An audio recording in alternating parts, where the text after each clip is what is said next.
မင်္ဂလာပါကိုကွာကိုပြောင်းလဲပြီးချင်တဲ့အခါမှာတောင်ကြီးတစ်လုံးကိုရွှေ့ရတယ်လို့မျိုးအကြီးကြီးတွေးပြီးဖိအားတွေဝင်ဘူးလာ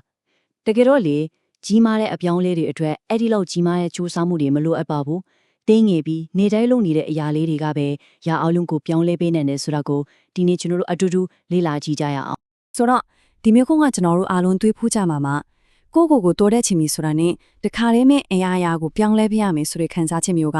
ဖိအားတော်တာများပါတယ်ဒါပေမဲ့တကယ်ပဲအဲ့ဒီလိုကြီးကျယ်ခမ်းနားတဲ့အပြောင်းလဲကြီးတစ်ခုလိုအပ်နေတာသိကြလုံးလာ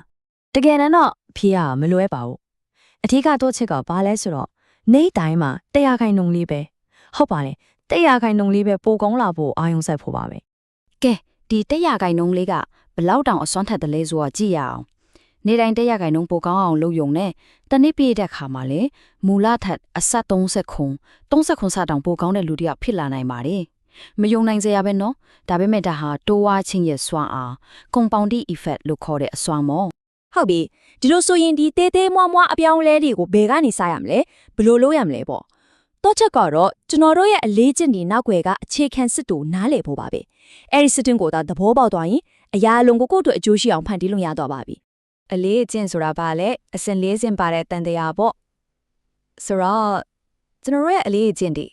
ကောင်းတာရောမကောင်းတာရောအားလုံးပါလေတူညီကအခြေခံပုံစံတစ်ခုရှိတယ်အဲ့ဒါကို habit loop လို့ခေါ်ကြတယ်ဒီစက်ဝင်လေးကအလေးကျင့်တစ်ခုဘယ်လိုဖြစ်လာလဲဆိုတာကိုရှင်းပြပါလိမ့်မယ်ကြည့်လိုက်ရအောင်အစင်၄စင်ရှိပါတယ်ပထမဆုံးကချက်ပြ trigger ပေါ့ပြီးရင်လူချင်းစိတ် craving ဖြစ်လာတယ်အဲ့ဒီနောက်မှာတော့တုံ့ပြန်မှု respond လုပ်လိုက်တယ်နောက်ဆုံးမှာတော့ဆုလာ reward ကိုရတယ်ဒီစက်ဝင်လေးကိုသာသဘောပေါက်သွားရင်အလေးအကျင့်ကောင်းတွေဘယ်လိုလုံးမလဲမကောင်းတဲ့အကျင့်တွေကိုဘယ်လိုဖျောက်မလဲဆိုတာလွယ်သွားပါပြီကဲအလေးအကျင့်ကောင်းတွေဘယ်လိုတည်ဆောင်မလဲအမွေအကျင့်ပြောင်းလဲဖို့ဥပဒေ၄ချက်ရှိပါတယ်ဆိုတော့အခုအခြေခံကိုသိပြီဆိုတော့လက်တွေ့ဘက်ကိုသွားကြည့်ရအောင်လိုက်လို့ရတဲ့ရိုးရိုးရှင်းရှင်းဥပဒေ၄ချက်ရှိပါတယ်ဥပဒေနံပါတ်1ကတော့ချင်းရှားအောင်လုပ်ဖို့ပါပဲအရန်ရှင်းပါတယ်ဥပမာစာဖတ်တဲ့ကျင့်လူချင်းနေဆိုပါတော့စာအုပ်ကိုအမြဲမြင်နေရဆိုဖာပေါ်ဖြစ်စာပွဲပေါ်ဖြစ်တင်ထားလိုက်ပါအားကစားလူချင်းရင်လည်းအားကစားဝတ်စုံကိုညကလေးကကြိုထုတ်ထားလိုက်ပေါ့အဲ့ဒီလိုကိုလှုပ်ချင်တဲ့အရာကိုမြင်နေရတာကစလုပ်ဖို့အချက်ဖြတ်ပေးတယ်လို့ဖြစ်သွားတာပါနံပါတ်1ဆွဲဆောင်မှုရှိအောင်လုပ်ပါဆိုလိုတာက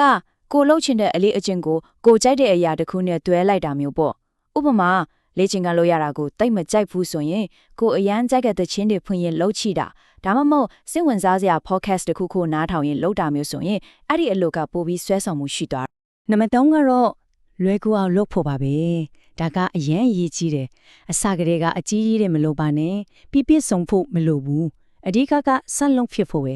ဥပမာစာဖတ်မယ်ဆိုရင်တအုပ်လုံးကိုချက်ချင်းဖတ်ဖို့မကြိုးစားနဲ့ဒီနေ့ကို2မိနစ်ပဲဟုတ်တယ်2မိနစ်ပဲဖတ်မယ်လို့ဆုံးဖြတ်လိုက်ပါအဲ့ဒီလိုတေးသေးလေးစမနေတိုင်းလုပ်ဖြစ်မှာနောက်ဆုံးနံပါတ်4စိတ်ကြည်နက်မှုရှိအောင်လုပ်ပါကိုလှုပ်လိုက်တဲ့အလုံးလေးတစ်ခုပြီးသွားရင်ကိုတေးသေးမောမောဆူချဖို့လိုတယ်ချီမမရင်မဟုတ်ပါဘူးဥပမာလေ့ကျင့်ခန်းလုပ်ပြီးသွားနိုင်ပြက်ကလေးမှာအမှန်ချစ်လေးတစ်ခုချစ်လိုက်တာမျိုးပေါ့အဲ့ဒီအမှန်ချစ်လေးတွေထပ်ဖြည်းဖြည်းများလာတာကိုမြင်ရတဲ့အခါတိုးတက်မှုကိုလက်တွေ့မြင်ရတော့စိတ်ထဲမှာကြည်နက်မှုရတယ်ကဲအလေးချင်းစိုးလေးကိုရောဘယ်လိုဖယ်ရှားမလဲခုနကဥပဒေ၄ချက်ကိုပြောင်းပြန်လန်လျော့မှာပဲအလေးချင်းကောင်းဒီဆောင်ဒီကိုသိရင်အကျင့်ဆိုးဖြောင်းနည်းကလည်းလွယ်လေးပါဒီမှာကြည့်လိုက်ရင်ရှင်းသွားပါလိမ့်မယ်အလေးကျင့်ကောင်းအတွက်ကထင်ရှားအောင်လုပ်ရတယ်ဆွဲဆောင်မှုရှိအောင်လွယ်ကူအောင်ကြည်နက်စရာဖြစ်အောင်လုပ်ရတယ်အကျင့်ဆိုးကိုဖျောက်ချင်ရင်တော့အဲ့ဒါတွေရဲ့ပြောင်းပြန်ပေါ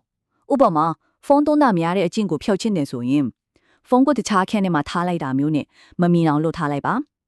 notification တွေအကုန်ပိတ်ထားပြီးမဆွဲဆောင်အောင်လုပ်ပါသုံးရခက်အောင် social media app တွေကိုဖျက်ထားလိုက်တာမျိုးပေါ့အဲ့ဒါဆိုရင်အလိုသုံးတာနေသွားတော့အလေးအကျင့်ကနေဘူဝကိုပြောင်းလဲခြင်းလောက်ရကန်နေဖြစ်တည်မှုစီကိုပေါ့ဟုတ်ပြီအခုဘယ်လိုလုပ်ရမလဲဆိုတာကိုသိသွားပြီဒါပေမဲ့အဲ့ဒီထပ်ဖို့အရေးကြီးတာကဘာကြောင့်ဒါတွေကိုလွတ်တင်တာလဲဆိုတာမေးခွန်းပါပဲကျွန်တော်တို့ရဲ့သေးမွားအလေးအကျင့်တွေကကျွန်တော်တို့ရဲ့ဖြစ်တည်မှု identity ကိုဘယ်လောက်တောင်ပုံဖော်နေတယ်လဲဆိုတာကြည့်ကြရအောင်ဒီဆောက်ရဲ့အထီးကအနှစ်သာရကတော့ကျွန်တော်တို့ရဲ့အလေးချင်းတွေကကျွန်တော်တို့ရဲ့အနာဂတ်ကိုဆုံးဖြတ်တယ်ဆိုတာပါပဲတကယ်တော့နေတိုင်းလုံးနေရဲ့အရာလေးတွေကကျွန်တော်တို့ရဲ့ဘဝတစ်ခုလုံးကိုဘယ်ဘက်ကိုသွားမလဲဆိုတာလမ်းကြောင်းပေးနေတာနဲ့အတူတူပါပဲဆိုတော့အဓိကမထားရမှာကတရားပါပဲအလေးချင်းတစ်ခုကိုပြောင်းလဲလိုက်တယ်ဆိုတာကိုပြောင်းလဲလိုက်တာပါပဲ ကိုပြောင်းလဲနိုင်ပြီဆိုရင်တော့ဘဝကိုပါပြောင်းလဲနိုင်သွားမှာပါပြောချင်တာကဒီအလေးချင်းလေးတွေကကျွန်တော်တို့ဘာလုပ်တဲ့ဆိုတာထက်ဘယ်သူဖြစ်လာမလဲဆိုတာကိုပိုအဆုံးဖြတ်ပြပါတယ် ကဲဒါဆိုရင်ဒီနေ့ပဲ100ခိုင်နှုန်းကိုစပြီးပြောင်းလဲကြည့်ကြမလဲမနှက်ဖြန်အထိစောင့်စရာမလိုပါဘူးဒီနေ့မှာပဲကိုတိုးတက်ချင်တဲ့အရာတိတ်တိတ်လေးတစ်ခုကိုရွေးလိုက်ပါပြီးတော့အဲ့လာလေးကို100ခိုင်နှုန်းလေးပိုကောင်းအောင်လုပ်ကြည့်လိုက်ပါအဲ့ဒီသေးသေးမွားမွား100ခိုင်နှုန်းလေးကပဲတနေ့ကျရင်ဘဝကိုတကယ်ပြောင်းလဲပေးတော့မှအသေးချပါပဲ